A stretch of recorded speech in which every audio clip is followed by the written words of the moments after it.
Mga kapuso, balak nyo ba o pangarap nyo ba na makasakay sa isang submarine? Ito ang inyong wish. Pwede nang matupad sa Yellow Submarine na ibinibida na ngayon sa lungsod ng Lapu-Lapu sa Cebu. Nakatutok si Jamie Santos. Sa unti-unting paglubog ng Yellow Submarine, simula na rin ang underwater adventure ng mga turista.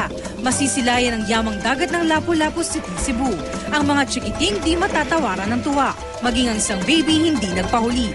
Libre lang kasi ang mga 4 na taong gulang pababa. 800 naman ang bayad ng 8 hanggang 12 taong gulang. 1,200 pesos ang regular fee. Sulit naman daw para sa 40 minutong under the sea experience. Ang bagong lunsad na Cebu Yellow Submarine ay kayang magsakay ng 35 pasahero. Ito raw ang kauna-unahang submarine tourism sa bansa. Kung gusto naman ng maaliwala sa tahimik na bakasyon, swak ang Lake Danau sa Ormoc City sa karatig na isla ng Leyte. Ang luntiang tanawin talagang relaxing. Baybayin ang lawa sa pagsakay sa bamboo raft sa halagang 100 pesos kada oras.